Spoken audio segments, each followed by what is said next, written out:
श्री कृष्ण और सभी हनुमान जी के भक्तों को जय श्री राम।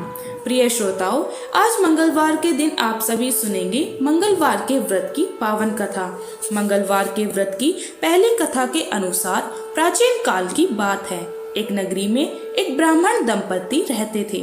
उनकी कोई संतान नहीं थी, जिससे वे दोनों अत्यंत दुखी रहते थे। हर बार की तरह इस बार भी वह ब्राह्मण वन में पूजा करने के लिए गए। वहां बैठकर उन्होंने विधि विधान से पूजा की और पूजा के बाद हनुमान जी से पुत्र प्राप्ति की प्रार्थना की।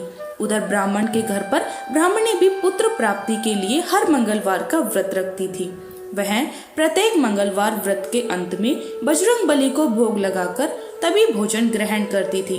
एक दिन किसी कारणवश ब्राह्मणी ना तो भोजन बना पाई, ना ही हनुमान जी को भोग लगा पाई। तब उसने प्रण लिया कि वह आने वाले अगले मंगलवार को हनुमान जी का भोग लगाकर ही अन्न ग्रहण करेगी। भूखे प्यासे 6 दिन बिताने के बाद जब मंगलवार आया, तब अत्यधिक निर्बल होने के कारण वह ब्राह्मणी बेहोश होकर गिर पड़ी। उसकी इस निष्ठा, त्याग, सच्ची लगन और भक्ति को देखकर हनुमान जी प्रसन्न हो गए। वे प्रकट हुए और ब्राह्मणी को दर्शन देकर कहा कि वे उसकी भक्ति से अत्यंत प्रसन्न हैं और उसे पुत्र प्राप्ति का वरदान देते हैं। वरदान देकर हनुमान जी वहीं अंतर्गह हो गए। कुछ समय के बाद ब्राह्मणी को एक दिव्य पुत्र प्राप्त हुआ। अपार हर्ष के साथ उसने उस बालक का नाम मंगल रखा।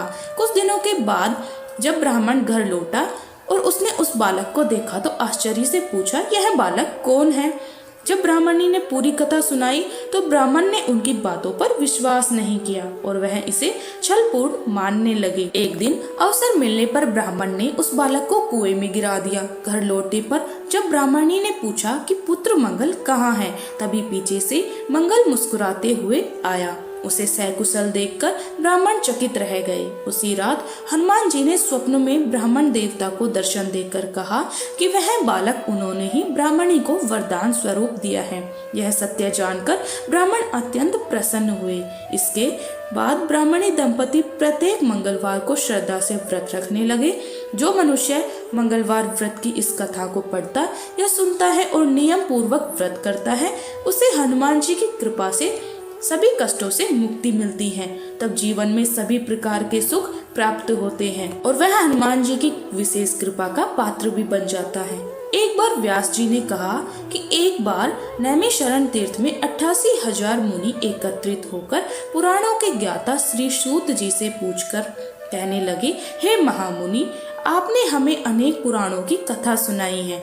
आप कृपया करके ऐसा व्रत और कथा बताइए जिसके करने से संतान की प्राप्ति और मनुष्य को रोग, शोक, अग्नि, सर्व दुख आदि का भय दूर हो जाए, क्योंकि कलयुग में तो सभी जीवों की आयु बहुत कम है। फिर इस पर उन्हें रोग, चिंता, कष्ट लगे रहेंगे, तो ऐसे में वे अपना ध्यान श्री हरि के चरणों में भला कैसे लगा सकेंगे।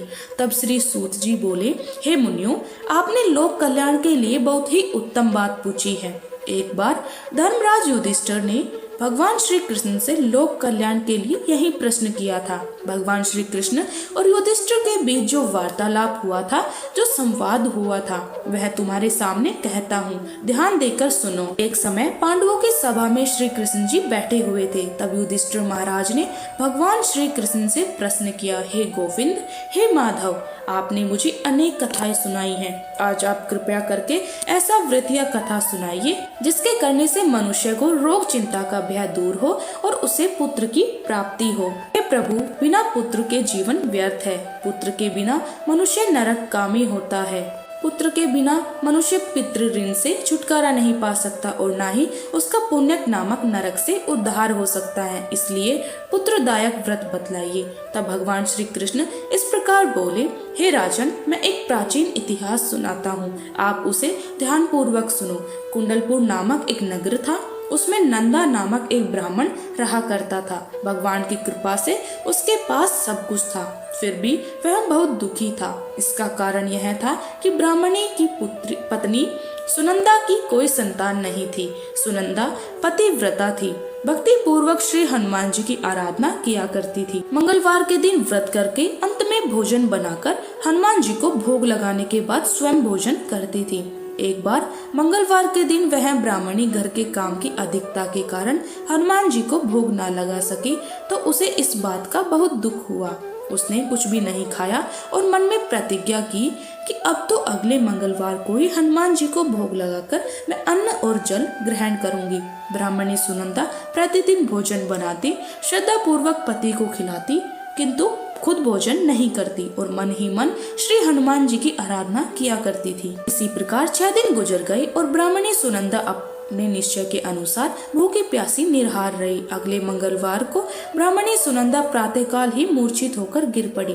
ब्राह्मणी सुनंदा की इस असीम भक्ति के प्रभाव से बजरंगबली हनुमान जी बहुत प्रसन्न हुए और प्रकट होकर बोले, सुनंदा, मैं तेरी भक्ति से बहुत प्रसन्न हूँ, तू उठ और कोई वर मांग। सुनंदा ने अपने आराध्य देव श्री हनुमान जी को देखकर आनंद की अधिकता से विवल होकर श्री हनुमान जी के चरणों में गिरकर बोली, प्रभु, मेरी कोई संतान नहीं है, कृपा करके मुझे संतान प्राप्ति का आशीर्वाद दे दीजिए तो आपकी अति कृपा होगी। तब बजरंगबली जी बोले, तेरी इच्छा अवश्य पूर्ण होगी, तुझे कन्या पैदा होगी, उसके अष्टांग प्रतिदिन सोना दिया करेंगे।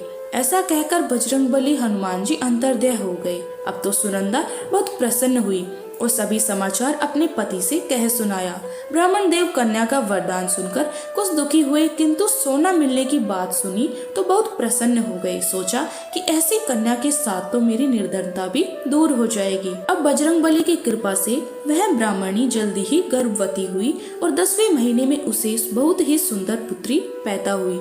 वह पुत्री अपने पिता के घर में ठीक उसी तरह से बढ़ने लगी जिस प्रकार शुक्ल पक्ष का चंद्रमा बढ़ता है। 10वें दिन ब्राह्मण ने उस बालिका का नामकरण संस्कार कराया। उसके कुल पुरोहित ने उस बालिका का नाम रत्नावली रखा, क्योंकि यह कन्या सोना प्रदान किया करती थी। इस कन्या ने पूर्व जन्म में बड़े ही विधान से मंगल देव का व्रत किया था। रत्नावली का अष्टांग बहुत सा सोना देता था। उस सोने से नंदा ब्राह्मण बहुत जल्दी धनवान हो गया। अब उनके पास बहुत सारा धन था, जिस कारण वह ब्राह्मणी थी अभिमान करने लगी। समय बीतता रहा। अब रत्नावली 10 वर्ष की हो चुकी थी। एक दिन जब नंदा ब्राह्मण बहुत प्रसन्न था, तब सुनंदा ने अपने पति से कहा कि मेरी पुत्री रत्नावली विवाह के योग्य हो गई है, अतः आप कोई सुंदर और योग्य वर देकर इसका विवाह करा दीजिए। यह सुनकर ब्राह्मण बोला, अभी तो रत्नावली बहुत छोटी है। तब ब्राह्मणी बोली, शास्त्रों की आज्ञा है कि कन्या 8 वर्ष में, गौरी 9 वर्ष में, रोहिणी 10वें वर्ष में, कन्या इसके बाद रजस्वला हो जाती है। गौरी के दान से पाताल लोक की प्राप्ति होती है, रोहिणी के दान से वैकुंठ लोक की प्राप्ति होती है, कन्या के दान से इंद्र लोक में सुखों की प्राप्ति होती है। अगर हे पतिदेव रजस्वला का दान किया जाता है तो घोर नरक की प्राप्ति होती है। इस पर वह ब्राह्मण बोला कि अभी तो रत्नावली मात्र 10 वर्ष की ही है, मैंने तो 16-16 साल की कन्याओं का विवाह कराया है, अभी जल्दी क्या है। तब ब्राह्मणी सुनंदा कहने लगी, लगता है आपको बहुत अधिक लोभ हो गया है। शास्त्रों में कहा गया है कि माता पिता और बड़ा भाई रजस्वला कन्या को देखते हैं तो वह अवश्य ही नरकगामी होते हैं। तब ब्राह्मण बोला, अच्छी बात है, कल मैं अवश्य ही योग्य वर की तलाश में अपना दूत भेजूंगा। दूसरे दिन ब्राह्मण ने अपने दूत को बुलाया और आज्ञा दी कि जैसी सुंदर मेरी कन्या है वैसा ही सुंदर वर उसके लिए तलाश करो। अब वह दूत अपने स्वामी की आज्ञा पाकर निकल पड़ा। पंपाई नगर में उसने एक सुंदर लड़के को देखा। यह बालक एक ब्राह्मण परिवार का बहुत गुणवान पुत्र था। इसका नाम था सोमेश्वर। दूत ने इस सुंदर और गुणवान ब्राह्मण पुत्र के बारे में अपने स्वामी को पूरा परिचय दिया। ब्राह्मण नंदा को भी सोमेश्वर अच्छा लगा और फिर शुभ मुहूर्त में विधि पूर्वक कन्यादान करके ब्राह्मणी और ब्राह्मण संतुष्ट हो गए। परंतु ब्राह्मण के मन में तो लोभ समाया हुआ था। उसने कन्यादान तो कर दिया था, लेकिन वह बहुत ज्यादा बेचैन था। उसने सोचा कि रत्नावली तो अब चली जाएगी और मुझे उससे जो सोना मिलता था वह अब नहीं मिलेगा। मेरे पास तो धन था, कुछ तो इसके विवाह में खर्च हो गया और जो बचा हुआ है वह भी कुछ दिनों में समाप्त हो जाएगा। मैंने तो इसका विवाह करके बहुत बड़ी भूल कर दी। अब कोई ऐसा उपाय हो कि रत्नावली मेरे घर में ही बनी रहे, अपने ससुराल ना जाए। लोभ रूपी राक्षस ब्राह्मण के मस्तिष्क पर छाता रहा। रात भर वह अपने बिस्तर पर बेचैनी से करवट बदलते रहता था और उसने एक बहुत ही क्रूर निर्णय लिया। उसने विचार किया कि जब रत्नावली को लेकर उसका पति सोमेश्वर अपने घर जाएगा तो वह रास्ते में छुपकर सोमेश्वर का वध कर डालेगा और अपनी लड़की को अपने घर ले आएगा, जिससे नियमित रूप से उसे सोना भी मिलता रहेगा और समाज का कोई भी मनुष्य उसे दोष भी नहीं दे सकेगा। प्रातः हुई तो नंदा और सुनंदा ने अपने जमाई तथा लड़की को बहुत सारा धन देकर विदा किया। सोमेश्वर अपनी पत्नी रत्नावली को लेकर ससुराल से अपने घर की तरफ चल दिया। ब्राह्मण नंदा महालोभ के वशीभूत होकर अपनी मति भ्रष्ट कर चुका था। पाप पुण्य का उसे कोई विचार नहीं रहा। अपने भयानक और क्रूर निर्णय को अंजाम देने के लिए उसने अपने दूत को मार्ग में अपने जमाई का वध करने के लिए भेज दिया था, ताकि रत्नावली से मिलने वाला सोना उसे हमेशा प्राप्त होता रहे, वह कभी निर्धन न हो सके। ब्राह्मण के दूत ने अपने स्वामी की आज्ञा का पालन करते हुए उसके जमाई सोमेश्वर का मार्ग में ही वध कर दिया। समाचार मिलने पर ब्राह्मण नंदा मार्ग में पहुंचा और रोती हुई कन्या पुत्री रत्नावली से कहा, हे पुत्री, मार्ग में लुटेरे ने तेरे पति का वध कर दिया है।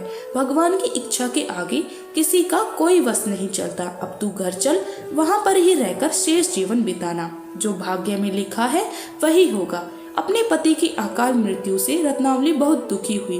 करुण, रुकंदन और रोते हुए वह अपने पिता से कहने लगी, हे पिताजी, इस संसार में जिस स्त्री का पति नहीं है उसका तो जीवन व्यर्थ है। मैं अपने पति के ही साथ अपने शरीर को जला दूंगी। सती होकर अपने इस जन्म को माता पिता के नाम को और सास ससुर के यश को सार्थक करूंगी। ब्राह्मण नंदा अपनी पुत्री रत्नावली के वचनों को सुनकर बहुत दुखी हुआ। सोचने लगा, मैं तो व्यर्थ जमाई वध का पाप अपने सिर ले लिया। रत्नावली तो उसके पीछे अपने प्राण तक देने को तैयार है। मेरा तो दोनों तरफ से मरण हो गया।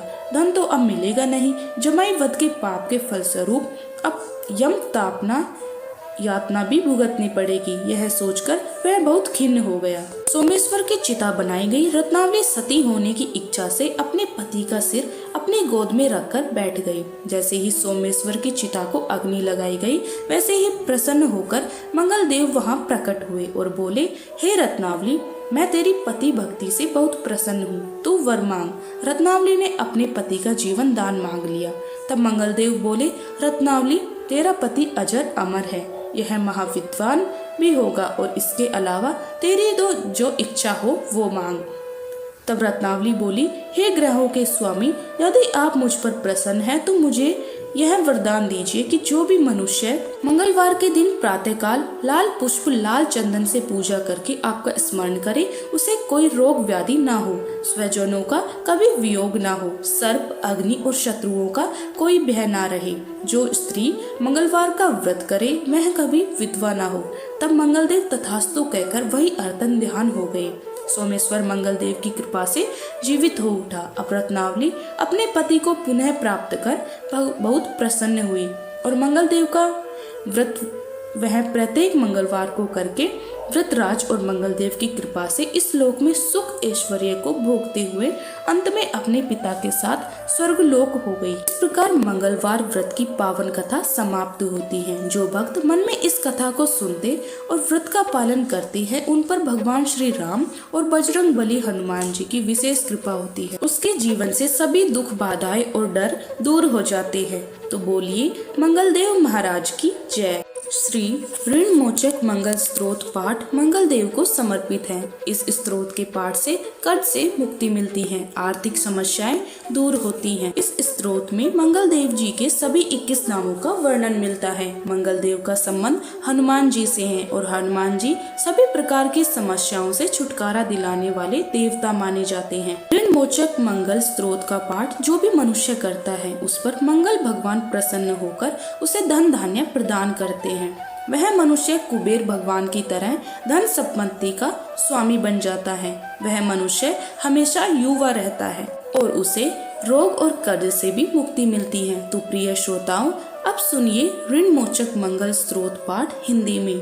हे मंगलदेव, शास्त्रों में आपके जो नाम बताए गए हैं, उनमें पहला नाम मंगल, दूसरा भूमिपुत्र जिनका जन्म पृथ्वी से हुआ, तीसरा ऋणहर्ता यानी कर्ज से मुक्ति दिलाने वाला, चौथा धनप्रद यानी धन को देने वाले, पांचवा स्थिरासन यानी जो अपने आसन पर अडिग रहते हैं। छठा महाकाय यानी जो बहुत बड़े शरीर वाले हैं। सातवां नाम सर्वमावरोधक यानी कार्य में आने वाली सभी बाधाओं को दूर करने वाले हैं।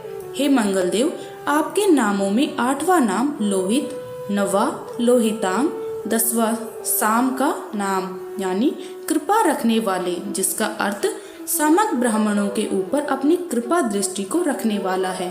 11वां धरात्मक यानी पृथ्वी के गर्भ से उत्पन्न होने वाला। 12वां कुज, 13वां भौम, 14वां भूतद यानी ऐश्वर्य को देने वाला। 15वां भूमि नंदन यानी पृथ्वी को आनंद देने वाला। हे मंगल देव, आपके नामों में 16वां नाम अंगारक, 17वां यम, 18वां सर्वोपगारक अर्थात समस्त तरह की कठिनाइयों को दूर करने वाला। 19वां वृष्टिकर्ता अर्थात वृष्टि करने वाले यानी वर्षा कराने वाला। 20वां नाम वृष्टिहर्ता अर्थात बारिश न होने के कारण अकाल लाने वाला। और 21वां नाम सर्वकाम फलप्रदा अर्थात संपूर्ण कामनाओं का फल देने वाला। हे मंगल देव, जो मनुष्य आपके इन 21 नामों का वाचन सच्चे मन और विश्वास से करता है, उस मनुष्य के ऊपर कभी ऋण यानी कर्ज नहीं होता और वह अथाह धन की प्राप्ति करता है। हे मंगल देव, आपकी उत्पत्ति पृथ्वी के गर्भ से हुई है। आपकी आभा आकाश में कड़कने वाली दामिनी अर्थात आकाश में चमकने वाली बिजली के समान है। सभी तरह की शक्ति को धारण करने वाले कुमार मंगल देव को मैं नतमस्तक होकर प्रणाम करती हूँ। हे मंगल देव, आपने मंगल स्त्रोत का पाठ मनुष्य को हमेशा अपने मन में किसी भी तरह के विकार को दूर कर और अपनी पूर्ण श्रद्धा और आस्था के साथ कराना चाहिए। जो भी मनुष्य इस मंगल स्त्रोत का पाठ करता है और दूसरों को सुनाता है, उसके सभी कष्ट दूर हो जाते हैं। हे अंगारक अर्थात अग्नि की ज्वाला से जलने वाले, महाभाग अर्थात पूजनीय ऐश्वर्यशाली, भक्तों के प्रति वात्सल्य यानी प्रेम रखने वाले, आपको हम नतमस्तक होकर प्रणाम करते हैं।